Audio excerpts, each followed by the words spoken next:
Hello student, this is Geeta Prajapati. Welcome to SST classes. आज हम यहाँ पर राजनीतिक विज्ञान के lesson 6 understanding our criminal justice system यानी कि हमारे आपराधिक न्याय प्रणाली को डिस्कस करेंगे। So let's start. स्टूडेंट, आपने देखा होगा कि जब कभी भी कोई व्यक्ति अपराध करता है तो उसकी सबसे पहले खबर पुलिस को दी जाती है और जो पुलिस होते हैं वह रिपोर्ट को दर्ज करते हैं तथा अपराधी को पकड़ते हैं। जब हम इस तरह की बातों को देखते हैं तो हमें ऐसा लगता है कि जो पुलिस की भूमिका है वह बहुत ही महत्वपूर्ण है और पुलिस ही यह तय करती है कि व्यक्ति अपराधी है या नहीं है, किंतु ऐसा नहीं है।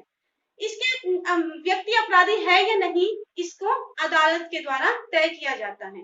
तो आज के जो हमारा लेक्चर है उसमें हम यही डिस्कस करेंगे कि जो हमारी आपराधिक न्याय प्रणाली है वह किस तरह से कार्य करती है। तो इसमें आज हम यहाँ पर कुछ पॉइंट को डिस्कस करेंगे। जैसे इसमें दिया हुआ है कि पुलिस की क्या भूमिका होती है। जैसे सपोज किसी ने अपराध किया है तो पुलिस की क्या उसमें भूमिका होगी। उसके बाद जैसे कोई केस होता है वह अदालत में जाता है तो सरकारी वकील की क्या भूमिका होती है। फिर नेक्स्ट हम यहाँ पे देखेंगे कि जो जज होते हैं उनकी भूमिका क्या होती है। फिर नेक्स्ट पॉइंट में हम देखेंगे कि जो निष्पक्ष सुनवाई होती है वह क्या होती है। तो आज का जो हमारा टॉपिक है हमारी आपराधिक न्याय प्रणाली, उसमें हम इन पॉइंट को डिस्कस करेंगे। तो जो आज का हमारा लेसन है उसको मैं आपको एक स्टोरी के माध्यम से बताना चाहती हूँ।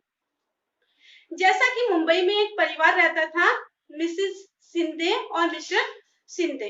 तो वह मुंबई के एक फ्लैट में रहते थे। एक बार की बात है, जो मिसेस सिंधे हैं वह पार्टी के लिए तैयार हो रही होती हैं तो उनका जो सोने का हार है वह उन्हें प्राप्त नहीं होता है, वह उसको काफी ढूंढती है। तो इस पर जो मिस्टर सिंधे हैं वह कहते हैं कि जल्दी करो, पार्टी में देर हो रही है। तो जो मिसेस सिंधे होती हैं वह कहती हैं कि मुझे मेरा हार नहीं मिल रहा है। तो वह जो शक है वह अपनी जो घर में काम करने वाली नौकरानी है उस पर करते हैं। तो जो नौकरानी होती है शांति होती है, तो वह उसके बक्से की तलाशी लेते हैं और कहते हैं कि तुमने ही चोरी की होगी क्योंकि हमारे घर में कोई नहीं आता है। इस तरह से शांति के बक्से की तलाशी ली जाती है तो उसके बक्से से 10,000 रुपए मिलते हैं।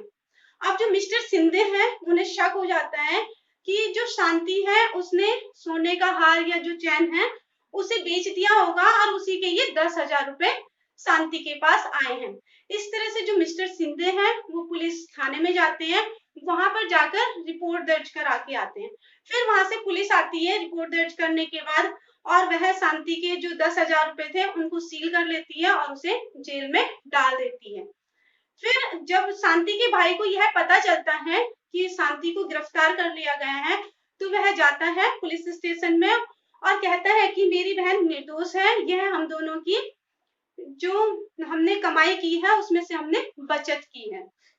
किंतु पुलिस को विश्वास नहीं होता है और वह उसके भाई को भी जेल में डाल देते हैं। इस तरह से 2 दिन तक उसके भाई को जेल में रखते हैं, काफी मार पिटाई करते हैं कि सच उगल दे, किंतु ऐसा नहीं था। शांति कहती है कि मैं बेगुनाह हूँ, मैंने ऐसा नहीं किया। उसका भाई भी इसी तरह से कहता है। तो इसी तरह से जो पुलिस है वह आरोप पत्र अदालत में दाखिल कर देती है।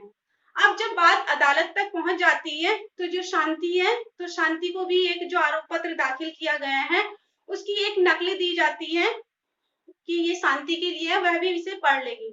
अब जब कोर्ट में मामला जाता है तो वहां पर शांति कहती है कि मैं बहुत ही गरीब महिला हूँ और मेरे लिए क्या है, कोई भी मेरा कोई वकील नहीं है। तो जो हमारे ये सिस्टम होता है, जस्टिस सिस्टम होता है, इसके अंतर्गत ऐसा होता है कि अगर कोई अमीर व्यक्ति होता है तो वह क्या है, अपने वकील को हायर कर लेता है। लेकिन जैसे शांति जैसी महिलाएं होती हैं गरीब, तो वह जो वकील होते हैं उसको हायर नहीं कर पाते हैं। तो उसके लिए सरकार की तरफ से एक वकील नियुक्त किया जाता है। तो इस स्टोरी में क्या है, जो शांति होती है उसके लिए एक वकील दायर किया जाता है। संविधान के आर्टिकल 22 के तहत प्रत्येक व्यक्ति को अपने बचाव के लिए एक वकील रखने का अवसर प्राप्त होना चाहिए, यह उसका मौलिक अधिकार होता है। इसी तरह से संविधान के आर्टिकल 39A के तहत जो राज्य सरकार है ऐसे नागरिकों को वकील मुहैया करा सकती है, यह राज्य सरकार की जिम्मेदारी है। और वह व्यक्ति जो बहुत गरीब हो या वकील को हायर नहीं कर सकते हैं। तो इसी तरह से शांति को भी सरकारी वकील मुहैया कराया जाता है, जो मिसेस रॉय होती हैं। अब यहाँ पर वह शांति से बातें करती हैं, उससे पूछताछ करती हैं, तो शांति बताती है कि जो 10,000 रुपए हैं वह उसकी बचत की रकम है। तो इस तरह से जो अधिवक्ता रॉय है वह इस केस को सॉल्व करती है। वह मिसेस शिंदे से पूछती है, क्या आपने शांति को चोरी करते हुए देखा? तो मिसेस शिंदे कहती है नहीं, लेकिन हमने जब उसका बक्सा देखा तो उसमें से हमें 10,000 रुपए प्राप्त हुए। तो जो मिसेस रॉय है वह कहती हैं कि यदि शांति प्रत्येक माह 1,000 रुपए भी बचत करती है तो 10,000 रुपए उसकी कमाई के हो सकते हैं। इसी तरह से ये दलीलें चलती रहती हैं। बचाव पक्ष तथा जो दूसरा पक्ष है वह दोनों आपस में बहस करते हैं। तभी जो शांति का भाई है उसे पता चलता है कि जो इंस्पेक्टर है उसने एक चोर गिरोह को गिरफ्तार किया है। तो वह इंस्पेक्टर को बुलाते हैं अदालत में।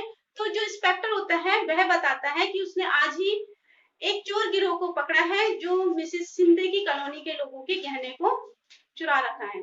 तो इसी तरह से उस गिरोह में मिसेस शिंदे के बेटे के दोस्त भी हैं। जब वहां पे वो गहने दिखाए जाते हैं तो मिसेस शिंदे अपने हार को पहचान लेती है। इस तरह से जो यहाँ पर है फैसला आ जाता है। जो न्यायाधीश है वह कहता है कि जो शांति है उसको बरी कर दिया जाता है और जो उसके 10,000 रुपए हैं वह भी उसे वापस कर दिया जाता है। और इसके लिए जो इंस्पेक्टर है उसको आगे के लिए सचेत करता है, जिसकी वजह से जो शांति है उसे 2 दिन के लिए जेल में डाला गया। इस तरह से जो यहाँ पर न्यायाधीश है वह इंस्पेक्टर को काफी हिदायतें देता है कि वह इस तरह की आगे को घटना ना करें। इस तरह की जो शांति को झेलना पड़ा 2 दिन के लिए जेल, तो इस तरह की बातें, इस तरह की भविष्य में संभावनाएं ना हो। इस तरह से जो न्यायाधीश होते हैं वह इंस्पेक्टर से कहते हैं कि इस बात का खास तौर से ध्यान रखा जाए, आगे भविष्य में ऐसा ना हो कि जिससे जैसे कि शांति को यहाँ पर जेल में जाना पड़ा, इस तरह की घटनाएं ना हो। इसी तरह से आपने इस केस के माध्यम से देखा कि पुलिस की क्या भूमिका होती है, न्यायाधीश की भूमिका क्या होती है और जो हमारा सरकारी वकील होता है उसकी क्या भूमिका होती है। तो इस स्टोरी के माध्यम से आप समझ गए होंगे।